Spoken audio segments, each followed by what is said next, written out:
신앙의 생활 하다 보면 항상 이렇게 믿음이 좋을 때가 있는 게 아니라 영적인 침체가 올 때가 종종 있습니다. 그래서 하나님을 철석하지 믿었는데 갑자기 또 의심이 될 때가 있습니다.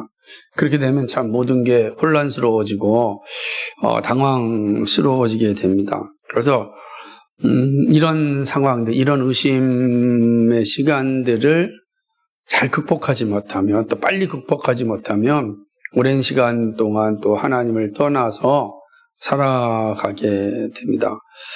그래서 이런 침체의 길을 잘 극복하는 게 참 중요합니다.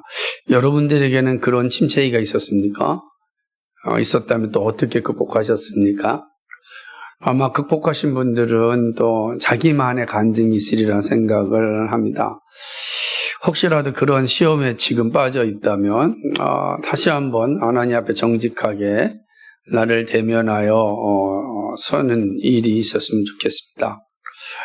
제가 이제 어제 물건을 갖다 주러 또 강사 섭외를 하기 위해서 라브리를 갔다 왔는데, 라브리에 보니까 성경 목사님도 이제 다 은퇴할 나이가 다 되시기도 하셨고, 근데 라브리에 이렇게 수목장을 다 해놨더라고요. 평토장으로 수목장을. 근데 인상이 되게 깊었어요. 그러니까 그 집 바로 옆에 다 이제 평토장 무덤인데, 저도 거기 하나 예약을 하고 왔는데, 그러면서 제 명판에는 뭐로 쓸까 하는데 바로 떠오르더라고요. 그래서 제가 이런 글귀를 써달라고 요청했어요. 일생 동안 정직한 질문에 정직한 답을 찾다가 하나님 품에 안긴 사람. 그런 말이 과연 쓰여졌으면 좋겠다 생각을 하면서 왔습니다.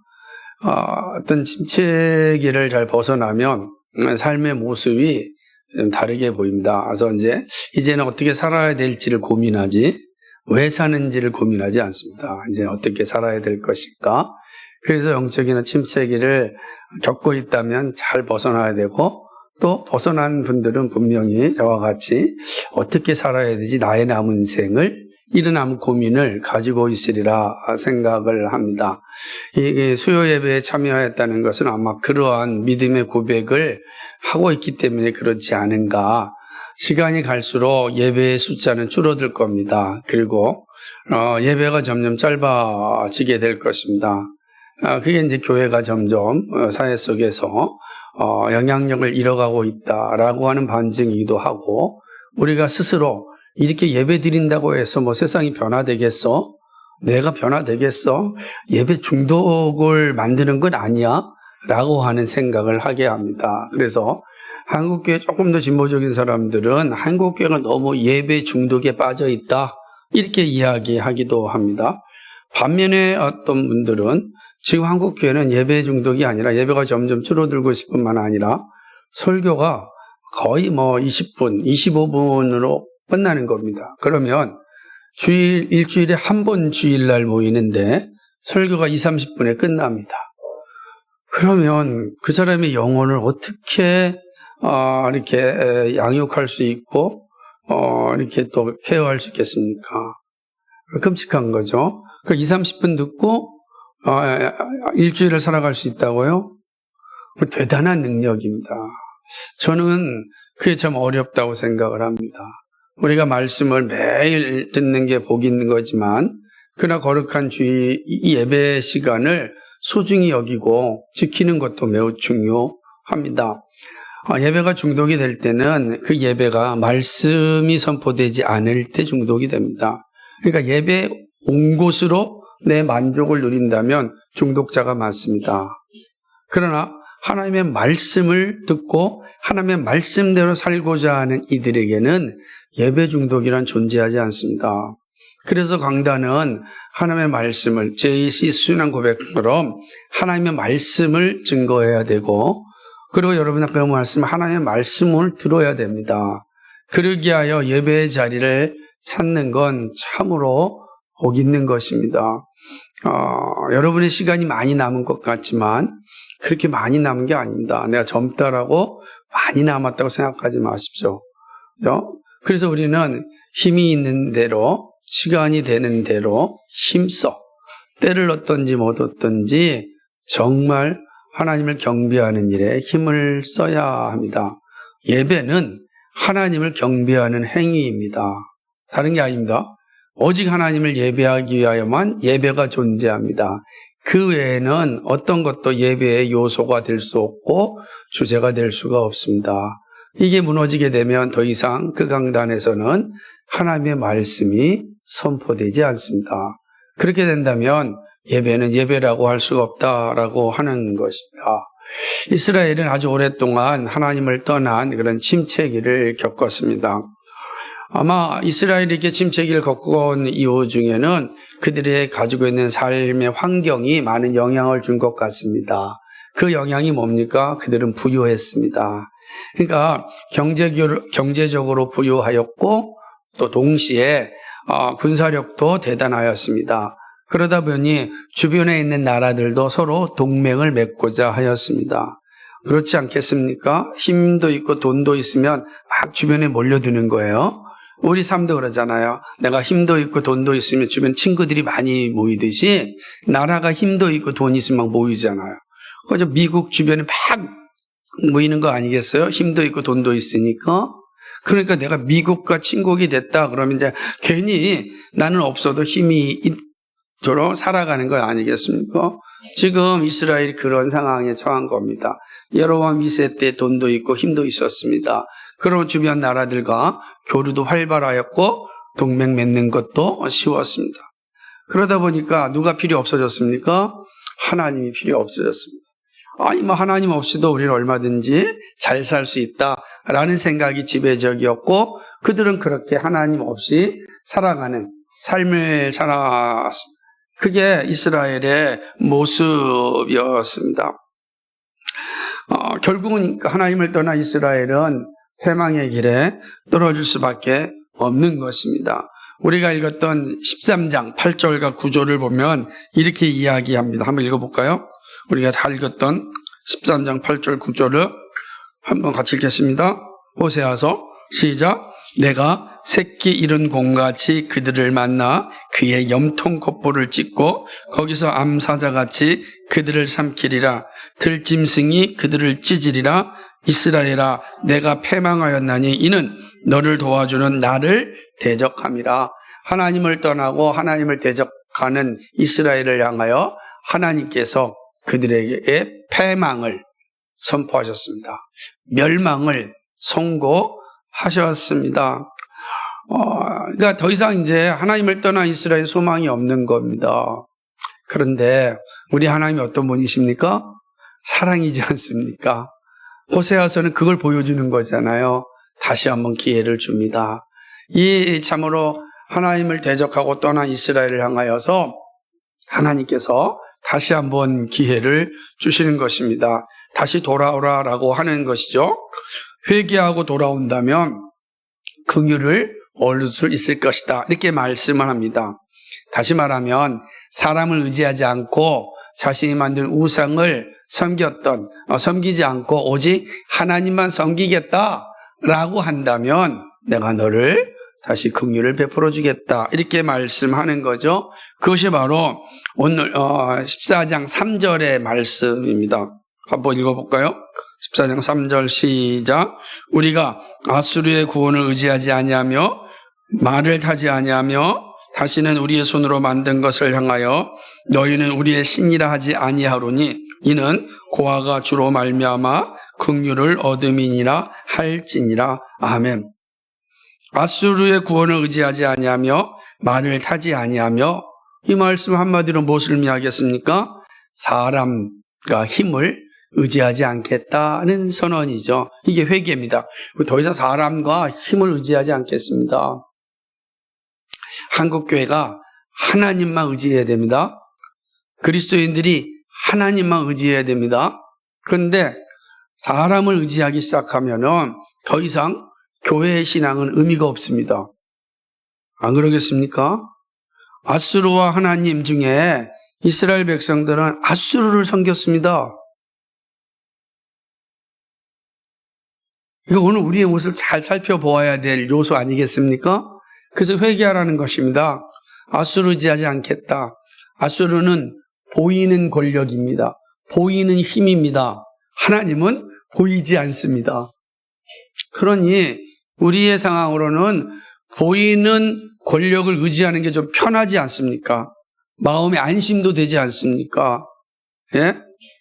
제가 이번에 어느 수련회를 가서 60대 이상 된 장로님들이랑 이야기를 하는데, 대단히 자신만만한 신앙을 가지고 있더라고요. 어떤 신앙이냐면, 북한이 전쟁을 해도 우리는 걱정하지 않는다. 북한이 아무리 미사일을 쏴도 우린 미국이 다 막아줄 거다. 그러더라고요. 여기 하나님입니다. 그러시구나. 단 한 발도 서울에 안 떨어진다는 거예요. 염려하지 않고 잠을 잘 수 있다. 나는 그 믿음이 너무 또 때때로는 또 그럼 내가 왜 기도하지? 라는 생각이 드는 거예요. 하나님 이 땅에 전쟁이 일어나지 막 기도하는 게 의미가 없다는 생각이 드는 거예요. 왜냐면 어차피 다 막아줄 텐데. 다 막아주고, 그리고 하는 순간 미국이 북한을 초토화시켜버리기 때문에 걱정 없다는 거예요. 편안히 잔다는 거예요. 와우. 저는 그때 내가 믿음이 없는 건지, 저분이 믿음이 있는 건지, 이게 혼란스러운 거죠, 제 안에도. 근데 오늘 말씀 보니까 두려운 거예요. 아수르를 의지하지 않고 말을 의지하지 않는다. 말을 타지 않는다는 건 뭐냐면, 당시에 가장 강력한 군사력은 기병이에요, 기병. 오늘날로 얘기한 미사일, 대륙간 탄도미사일처럼 가장 빠르게 날아가는 거라면, 고대의 가장 강력한 군사력은 기병입니다. 철기병. 그래서 솔로몬 시대 때는 4군데 철기병이 있었어요, 군대가. 그래서 솔로몬 시대 가장 강력한 군사력을 가졌거든요. 그런데 마치 아수르가 이런 철기병을 가지고 있단 말이에요. 그러니 아수르와 동맹을 맺고 아수르의 조공만 내린다면 아수르가 우리 이스라엘을 완벽하게 지켜줄 것이다 라는 생각을 가진 겁니다. 얼마나 대단한 믿음입니까? 그런 거죠. 그 하나님이 뭐라고 합니까? 그것 때문에 너 패망한다 그러잖아요. 그것 때문에 너 멸망한다. 그거 회개해라. 이렇게 말씀하지 않습니까? 또 우리의 손으로 만든 것을 향하여 너희는 우리의 신이라 하지 아니하오르니 라고 얘기합니다. 그러니까 우상숭배란 거죠. 각종 신상을 만들어 놓고, 어떤 신상입니까? 다산의 신, 풍요의 신, 다 각자의 신을 만들어 놓고 아이를 낳을 땐 다산의 신한테 가는 거예요. 우리나라 같으면 누구한테 가서 비었죠? 삼신 할머니한테 가서 비는 거예요. 애 달라고. 지금 이스라엘이 똑같은 거예요. 이스라엘이 그렇게 가는 거예요. 각종 신들을 만들어 놓고 우리 하나님이다, 우리의 신이라 하고 살았던 겁니다. 하나님이 그런 이스라엘 향하여 나를 대적하는 자는 내가 멸망시키겠다 말씀합니다. 그러므로 그러한 자리에서 돌이켜 회개하라 말씀합니다. 그렇습니다. 그러나 이렇게 회개한다면 하나님께서는 긍휼을 베풀어 주지만, 회개하지 않는다면 하나님께서 나를 대적하는 자로 알고 심판하시겠다 말씀하는 것입니다. 하나님께 돌아왔다는 것, 즉 회개하고 하나님의 긍휼을 얻은 자는 더 이상 하나님을 배신하거나 배교하지 않습니다. 하나님은 회개한 자를 또다시 배교의 자리에 서지 않도록 지켜주십니다. 그러니까 우리가 이 배교의 자리에 선다는 건 멸망의 자리 아니겠습니까? 그러나 회개하면 하나님께서 그동안 그들이 범하였던 죄를 고쳐주시고 회복하여 주시고 다시금 은혜의 자리에 서게 하신다는 겁니다. 그러니까 이게 사실은 놀라운 은혜죠. 왜냐하면 우리는 본질상 늘 하나님을 대적하는 자리에 서는데, 회개하고 돌아오면, 진심으로 회개하고 돌아오면, 회심하면 하나님께서 고쳐주시겠다는 거예요. 그런 못된 버릇들을 고쳐주시겠다는 거예요. 못된 버릇. 그게 4절 말씀입니다. 같이 읽을까요? 시작. 내가 그들의 반역을 고치고 기쁘게 그들을 사랑하리니 나의 진노가 그에게서 떠났습니다. 내가 그들의 반역을 고치겠다라고. 반역은 뭐예요? 배교를 얘기한 뜻입니다. 내가 그들의 배교함을 고치겠다는 거예요. 하나님을 배신하고 했던 것을 고치겠다. 그리고 기쁘게 그들을 사랑하겠다. 여러분, 이 말이 얼마나 위대한 건지 모릅니다. 하나님 우리를 고쳐주시고 하나님 우리를 사랑하신다는 거예요. 우리에게는 우리 스스로 고칠 수 있는 능력이 없어요. 우리에게는 하나님의 사랑을 받을 수 있는 능력이 없는데 하나님이 우리를 뭐 한다고요? 고쳐주시고 사랑하시겠다는 거예요. 그리고 우리를 향하여 진노를 멈추시겠다 말씀하시는 것입니다. 이렇게 회개를 통하여 누리는 긍휼은 영적으로 온전한 치유와 하나님의 사랑을 누리게 됩니다. 회개하는 자에게 영적인 치유와 그리고 하나님의 사랑을 누리게 되는 겁니다. 우리가 하나님의 사랑을 받는 일은 어디에 있습니까? 회개할 때 주어집니다. 하나님의 긍휼을 우리로 하여금 이런 치유를 받게 한다라고 하는 것입니다. 하나님은 회개한 이스라엘을 향하여 내가 이제는 이슬같이 대하시겠다라고 이야기합니다. 이슬같이. 5절 말씀 볼까요? 같이 읽겠습니다. 시작. 내가 이스라엘에게 이슬과 같으리니 그는 백합화 같이 피겠고 레바논 백향목 같이 뿌리가 박힐 것이라. 아멘. 이 말을 잘 생각한다면 어떤 의미를 담고 있습니까? 지금 이스라엘은 뭐예요? 꽃이요 지어버린 그런 백합화고 뿌리가 사라진 그런 나무예요. 뿌리가 썩으면 아무리 아름다운 백향목이라 할지라도 다 무너지고 맙니다. 그러지 않습니까? 또 얘기인데 나보리에 갔더니 나보리의 그 마당에 어마어마하게 큰 소나무가 잘라져 있는 거예요. 그래서 저걸 왜 잘랐을까 생각만 했는데 이야기해 주는데 그게 나보리의 가장 좋은 나무였다는 거예요. 그런데 병이 들어버린 겁니다. 썩게 되니까 위험하잖아요. 그래서 자를 수밖에 없다는 거예요. 이스라엘이 그렇다는 거예요. 이스라엘이 아주 군사력도 대단하고 경제력도 대단하고 마치 아름드리 나무와 같았는데 뭐가 됐어요? 뿌리가 썩고 있는 겁니다. 그러면 시간이 지나면 그 나무는 부러지듯이 이스라엘이 그렇게 될 것이다 라고 말씀합니다. 그런데 하나님께서 회개한 이스라엘 향하여 내가 그들에게 이슬과 같이 되겠다. 이슬은 생명입니다. 모든 식물들이 자라날 수 있는 생명의 원천이 물 아닙니까? 물이 없이는 생명이 자랄 수 없어요. 그렇죠? 그래서 시냇가에 심은 나무가 계절을 따라 시절마다 열매를 맺는 거예요. 물이 공급되니까. 근데 하나님이 이스라엘에게 어떻다고 얘기합니까? 내가 이슬과 같이 하겠다. 이스라엘 계속해서 생명의 양식을 줘서 너희들이 백합화가 꽃을 피우듯이 피게 할 것이고 그 뿌리가 단단하게 만들 것이다. 누구에게요? 회개한 이스라엘에게. 회개한 자에게 그렇게 하시겠다라고 이야기하는 것입니다. 더군다나 백합화는 순교를 의미합니다. 그래서 백합화는 그리스도를 상징하기도 하며 그리스도 안에 있는 성도를 의미하기도 합니다. 백합화 그런 의미예요. 순결함이기 때문에 그리스도를 의미하기도 하고 그리스도 안에 있는 성도를 의미하기도 합니다. 그러니까 백합화가 활짝 핀다는 건 뭐예요? 성도들이 풍성해진다는 거죠. 구원받는 자들이 더하여진다라는 걸 의미합니다. 패역한 자가 이제 순결한 자가 된 것입니다. 아름다움은 바로 이러한 영적인 순결을 의미합니다. 오직 하나님을 의지하며 살아가는 삶입니다. 하나님의 생명을 받은 사람은 이렇게 순결한 삶을 삽니다. 그리고 어떤 환난에도 결코 무너지지 않습니다. 백향목같이 뿌리가 박힐 것이다 라는 의미가 이런 의미입니다. 하나님께서 순결한 자를 고결하게 견고하게 붙들어 주십니다. 그래서 어떤 비바람이 와도 뿌리가 견고하니까 나무가 무너지지 않는 겁니다. 우리 세종대왕이 만들었던 한글 훈민정음 처음이 뭡니까? 이제 뿌리 깊은 나무는 바람에, 그죠? 무너지지 않는 겁니다. 흔들리지 않습니다.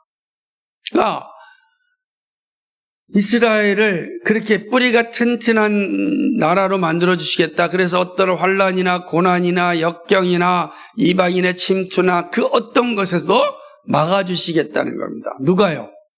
이슬 대신 하나님께서. 이슬이 없으면 나무는 소망이 없습니다.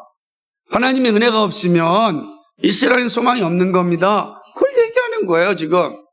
내가 너희를 그렇게 붙들어 주겠다는 거죠. 이사야서 26장 19절에서 이사야 선지자는 이 사실을 좀 더 분명하게 말씀하고 있습니다. 호세아 선지자가 이야기한 것을 이사야 선지자도 동일하게 말씀하는데, 주의 죽은 자들은 살아나고 우리의 시체들은 일어나리이다. 티끌에 거하는 자들아 너희는 깨어 노래하라. 주의 이슬은 빛난 이슬이니 땅이 죽은 자를 내어 놓으리라. 아멘. 주의 이슬은 빛난 이슬입니다. 생명의 이슬입니다. 그러므로 이슬이 없을 때는 땅은 죽었어요. 죽은 것 같은 땅에 이슬이 내리자 생명이 살아난 겁니다. 잘 기억하셔야 됩니다. 우린 다 죄로 말미암아 죽은 자였습니다. 우린 다 죽은 자예요. 소망이 없는 자였습니다. 그런데 그리스도의 은혜가 우리에게 내리자 죽은 자 가운데서 살아났습니다. 그게 바로 하나님의 선택이에요. 모두가 죽었는데 그리스도의 은혜가 임하자 죽은 자 가운데서 살아나서 예수 믿게 된 겁니다.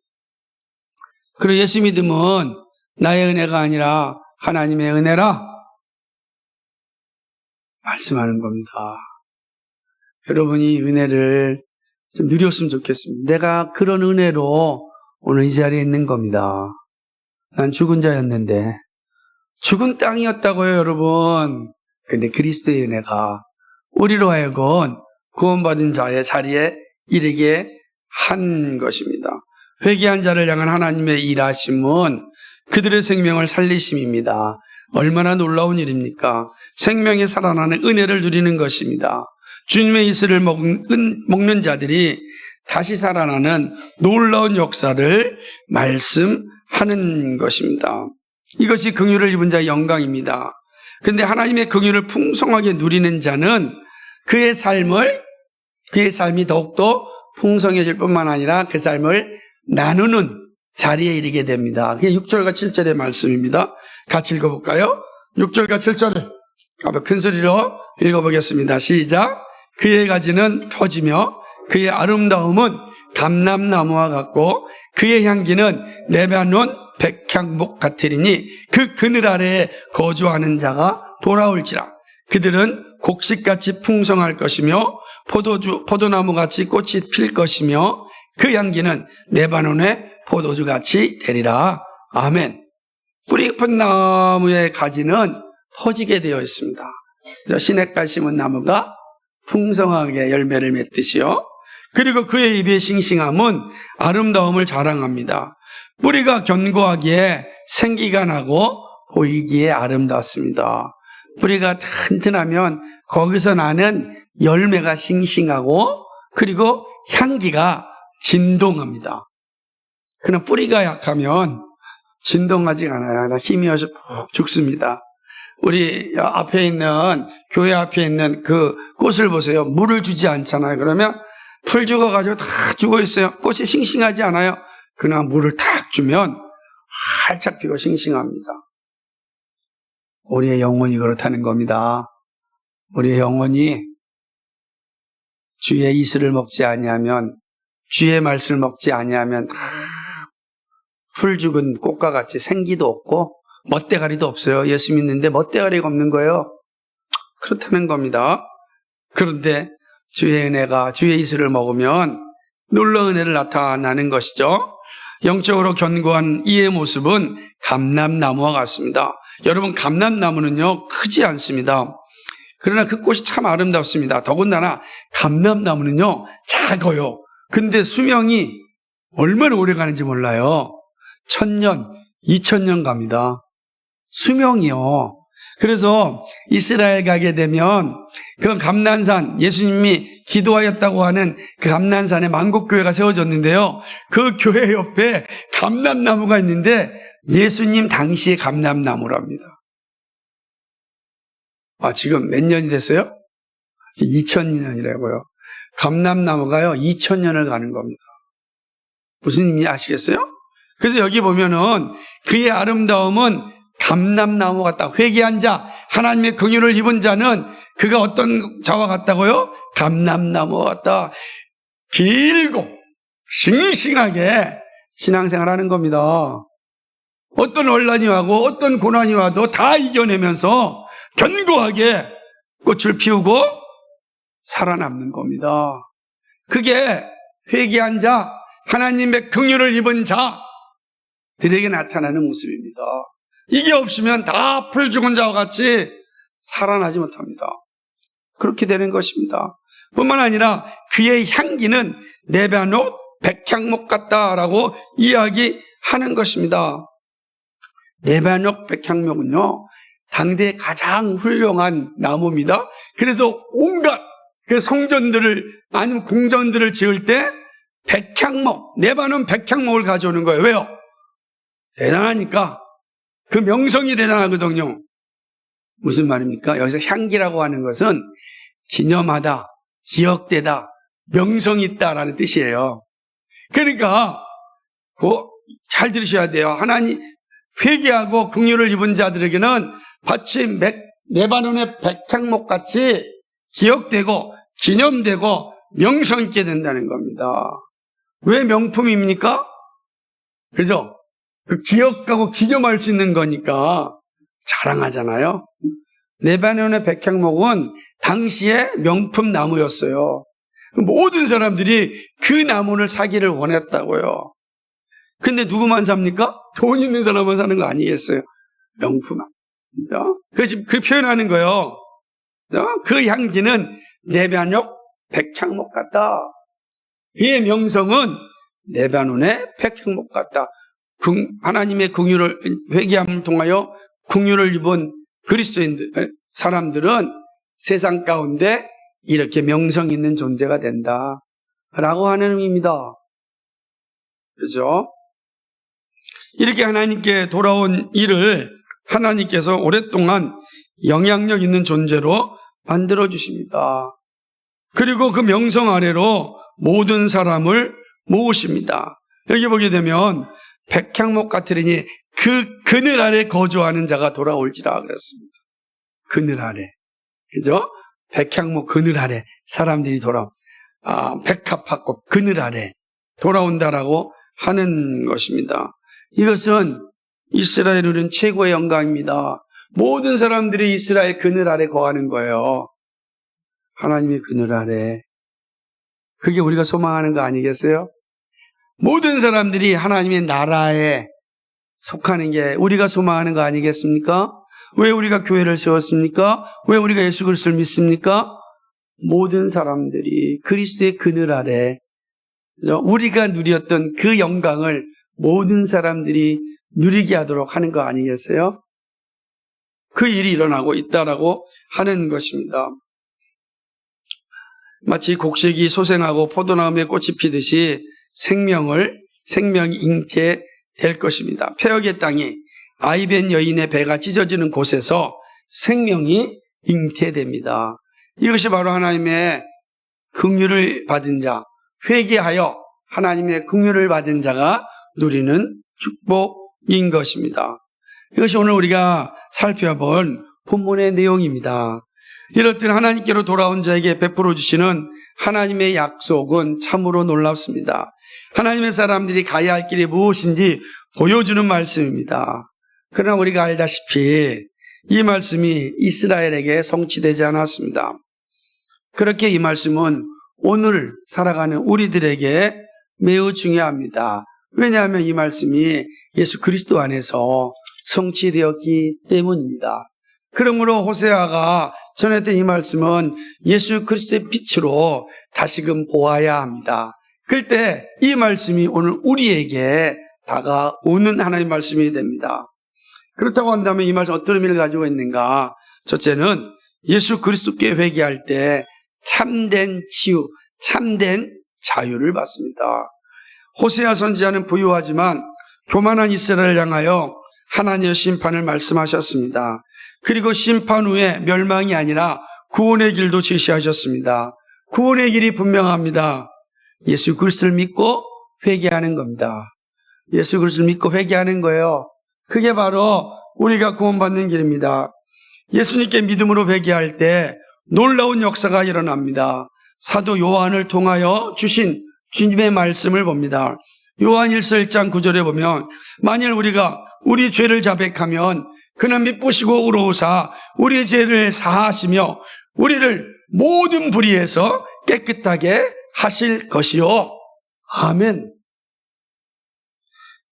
우리 죄를 자백하면 우리 죄를 사하시고 모든 불의에서 깨끗하게 하실 것이다. 회개가 죄의 진노로부터 해방하여 참된 치유를 받습니다. 죄가 가져온 것이 죽음입니다. 분열입니다. 이 죄에서 자유하게 되는 것은 오직 그리스도에게 있습니다. 누구든지 그리스도를 믿고 회개하는 자에게 구원의 은혜가 있습니다. 죽은 자와 같은 죽은 자의 땅, 아무것도 소생할 수 없는 땅, 그 우리의 영혼이었습니다. 그런데 예수 그리스도 믿으면 그 은혜가 우리 가운데 일어나서 생명을 움트게 되는 것입니다. 이스라엘이 사람을 의지하였던 죄와 우상 숭배의 죄에서 회개할 때 하나님은 모든 진노를 멈추셨습니다. 예수 그리스도께 믿음으로 나아가 회개할 때 참된 치유함을 받습니다. 하나님의 사랑이 우리를 회복합니다. 회개 없이 구원은 없습니다. 회개하는 자에게 구원의 은혜가 있습니다. 구원의 은혜가 있는 신자는 회개한 신자입니다. 하나님은 그 사람을 사랑합니다. 예수님은 누구를 사랑하는지 아십니까? 세상에서 성공한 사람을 사랑하지 않습니다. 종교적으로 열심히 있는 사람을 사랑하지 않습니다. 예수님이 누구를 사랑합니까? 자신의 죄를 회개하고 그리스도께 붙어있는 자, 그리스도의 은혜를 사모하는 자를 사랑합니다. 여러분 다 예수님의 사랑을 받고 싶지 않습니까?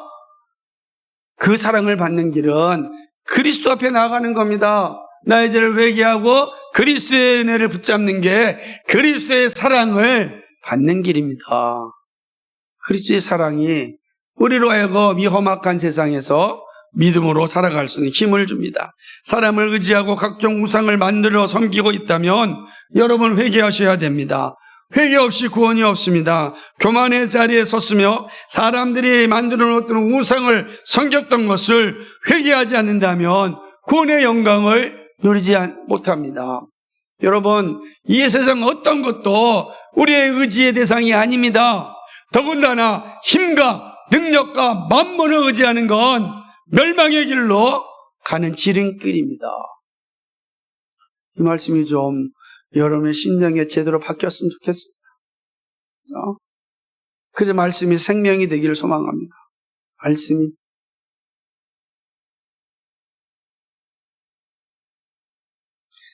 가끔씩 설교할 때마다 선지자들의 심정이 이해가 됩니다. 저렇게 선포했는데도 듣지 않는 백성들을 보고 얼마나 절망하면서 탄식하며 또 설교하였을까? 오늘 우리 모두가 마찬가지, 저 역시 마찬가지.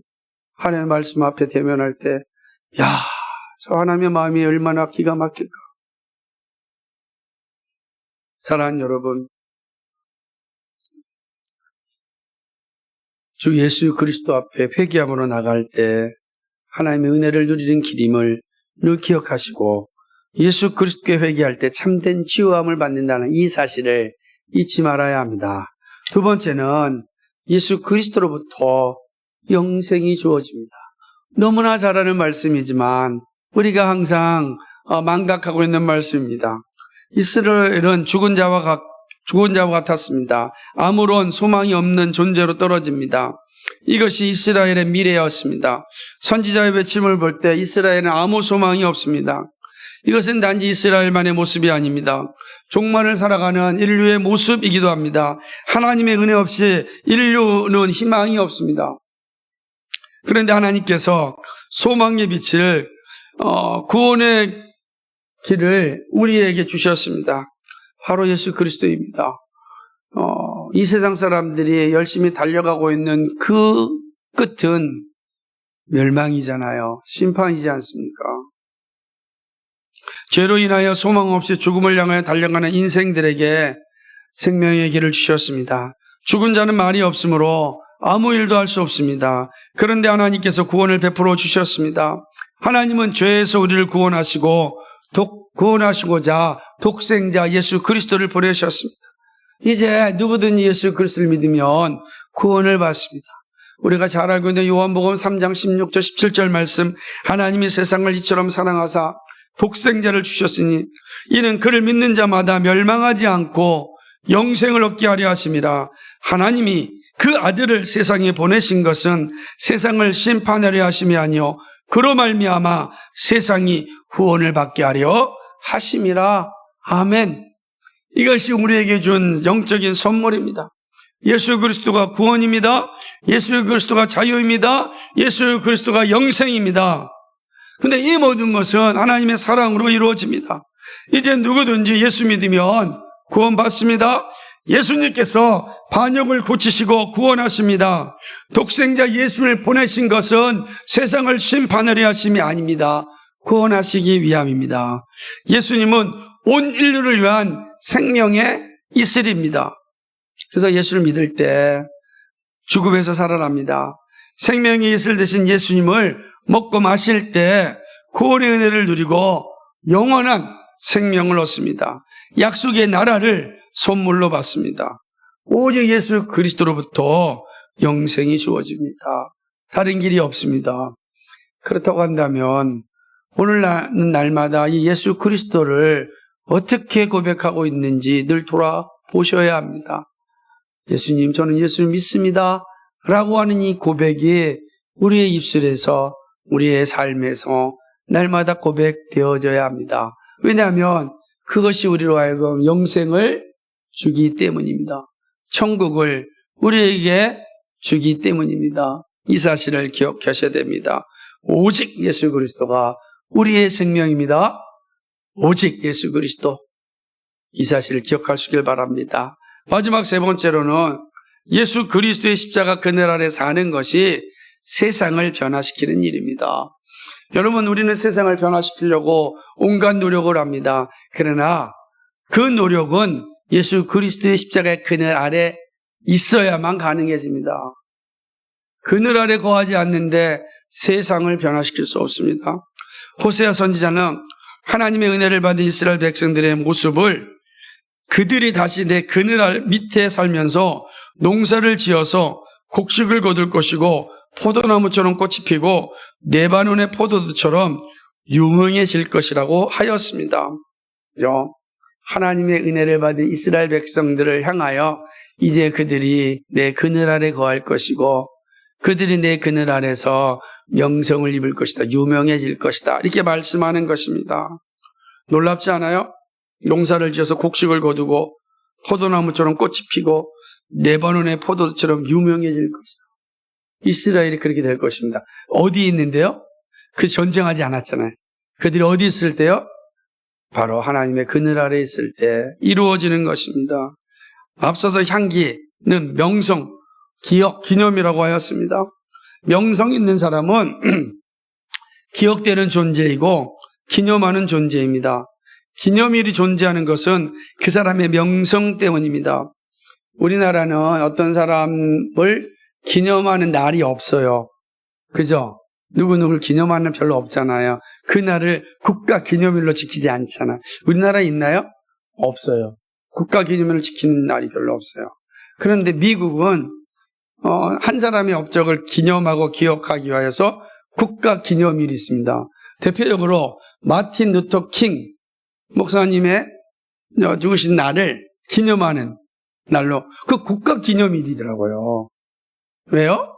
마틴 루터 킹 목사님을 통하여서 미국 사회가 변화되었기 때문에 그걸 기념하는 겁니다. 그러면서 그 변화된 나라를 계속해서 유지하여 가겠다라고 하는 것을 선언하게 하는 것이 바로 기념일이죠. 메모리얼 데이가 아닙니까? 기념일 하는 거예요. 우리도 기념하는 게 있어요. 뭐가 기념하는 게 있죠? 신약 성경에 기념하는 건 바로 성찬을 기념하라 그랬잖아요. 그죠? 기념하라. 성찬을 기념하라. 예수님의 십자가의 죽으심, 우리를 위하여 흘리신 피와 우리를 위하여 찢기신 몸을 기념하라 그러잖아요. 그래서 여기서 이 자카르라고 하는 이 단어가 신약 성경에서 성찬식을 사용할 때 나를 기념하라 했던 같은 단어예요. 70인 번역은 이 히브리어를 그나도로 번역을 해요. 그러니까 왜요? 그걸 기념하는 거예요. 모든 사람이 그걸 기념하는 거예요. 그래서 기념하면서 그렇게 살기를 하는 거죠. 기념일이 있다는 건 대단히 유명해졌다라고 하는 거예요. 근데 이스라엘을 향하여 기념, 명성 있는 존재로 만드시겠다라고 하는 겁니다. 어디에 있을 때요? 다시금 하나님의 그늘 아래에 있을 때 라고 말씀하는 것입니다. 이처럼 그리스도의 그늘 아래 사는 신자들은 세상에 향기로 사용하십니다. 세상이 기념하고 기억하는 사람이 됩니다. 세상을 변화시키고 영향을 주는 것은 힘과 권력과 돈으로 되어지지 않습니다. 그리스도의 명성이 없이는 세상은 끔찍이지 않습니다. 그리스도의 능력이 임할 때 세상은 변화됩니다. 사람의 힘과 능력과 돈으로 절대 변화가 안 된다고요. 그래서 가끔씩 이런 하소연을 듣습니다. 지역에 그렇게 열심을 다해서 교회가 섬겼고 또 돈을 투자했는데 아유 변하지 않더라고요. 그런 말을 종종 듣습니다. 당연한 것입니다. 힘과 돈과 어떤 프로그램으로 사회가 지역이 변화되지 않아요. 변화되는 건 예수 그리스도의 능력입니다. 그죠? 그건 성령이 역사할 때 변화가 되는 겁니다. 우리의 힘과 능력을 하는 것이 아니라 우리가 그리스도의 그늘 아래 거하고 그리스도의 영광 가운데 살면 그리스도께서 우리를 세상 가운데 드러내게 하십니다. 세상이 그리스도인들을 볼 때 이렇게 살아야겠구나 라는 향기로 삼으시는 겁니다. 우리 시대는요, 어디를 보고 살아야 될지 모르는 시대입니다. 다들 방황하고 있어요. 무엇이 진리인지 모르겠어요. 이게 진리 같은데 진리를 믿고 있는 사람들이 그대로 살지 않아요. 진리라고 하는 사람들이 나와 별 차이가 없어요. 왜냐하면 하나님의 나라를 소망하지 않고 다 현세주의로 살고 있거든요. 그러니까 예수 믿는 사람을 보고도 세상이 두려워하지도 않고 기념하지도 않는 거예요. 똑같이 현세주의자들이니까. 뭘 보고 우리를 존경하겠습니까? 뭘 보고 우리의 말을 듣고 두려워 떨겠습니까? 너나 나나 똑같은데 세상을 변화시킨 것은 우리의 세력도 아니고 우리의 능력도 아니고 우리의 돈도 아니란 말이에요. 우리가 그리스도의 그늘 아래 거하고 있는가? 그래서 그리스도께서 우리로 하여금 세상의 향기로 삼아주실 때 세상이 두려워하는 건데 세상이 우리의 향기 맡기를 싫어해요. 그리스도인들 더러운 냄새만 풍긴다 이렇게 얘기하는데 어떻게 변화되겠습니까? 그게 오늘 말씀입니다. 너희가 내 그늘 아래 거하면 내가 너희를 향기로 내 바른의 포도처럼 사용하겠다. 모든 사람들이 포도주를 찾아오는 것 아니겠습니까? 포도주 찾아오는 거예요. 포도주. 저기 가니까 정말 그리스도인들이 아름답게 사는구나. 그게 초대교회의 모습이었습니다. 초대교회는요 정말 로마 시대는 엉망진창인 사회였습니다. 오늘날 그렇게 투쟁하고 있는 동성애가 가득하였고요, 소아성애가 가득하였고요, 온갖 쾌락이 가득하였고요, 수없이 많은 첩을 두고요.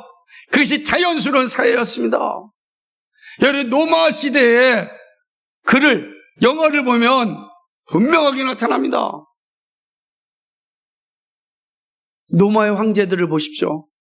얼마나 더럽고 추잡합니까? 황제부터 그랬습니다. 칼리굴라를 보세요. 자기 여동생이랑 끔찍한 일을 저질렀던 그런 황제들이었습니다. 로마 사회전체는 오늘 우리가 생각하는 것보다 더 악하고 지저분하고 더럽고 추악한 시대였습니다. 근데 권력을 누가 가지고 있습니까? 로마 황제가 가지고 있는 겁니다. 그러니 로마 황제가 그렇게 더럽고 추잡하니 그 밑에 대관들, 그 밑에 장수들, 그 밑에 사람들 똑같이 살아가는 거예요. 아주 끔찍합니다. 예? 이탈리아가 이거 폭발이 일어나가지고, 화산 폭발이 일어나가지고서 한 도시가 완전히 무너진 도시가 있습니다. 어디죠? 잘 모르겠어요. 끔찍한 도시. 아니, 갑자기 기억이 안 나는데. 그런데 그 도시에 가면은 아주 끔찍한 장소들이 있습니다. 성적으로 얼마나 문란하였는지를 보여주는 장소. 가득합니다. 그게 로마였어요. 근데 여러분, 그 로마 사회를 변화시킨 게 기독교였다고요. 기독교는 힘이 없었어요. 밖에 나와서 예배도 못 드렸어요. 우리처럼 카타콤 같은 이 도굴에서 예배 드렸습니다. 힘도 없었고, 돈도 없었고, 능력도 없었고, 세력도 없었고, 권력도 없었고, 아무것도 없는 것이 초대교회 로마 시대의 기독교였습니다. 근데 그 기독교가 거대한 로마 사회를 무너뜨렸습니다. 힘으로요? 돈으로요? 권력으로요? 군사력으로요? 아니었습니다. 그들이 로마 사회를 변화시켰던 것은 거룩함이었습니다. 십자가 그늘 아래 살았던 삶이었습니다. 십자가 그늘 아래. 그 십자가 그늘 아래 있었어요. 오직 예수 그리스도를 의지하고 예수 그리스도와 함께 살았습니다. 그러자 성령께서 로마의 장군들을 한 사람 한 사람 변화시켰습니다. 그리고 그 가운데 로마의 황제의 어머니를 변화시켰습니다. 콘스탄틴의 어머니입니다. 헬레나죠. 변화시켰습니다. 그리고 마침내 콘스탄틴을 변화시킵니다. 기독교가 공인됩니다. 313년에.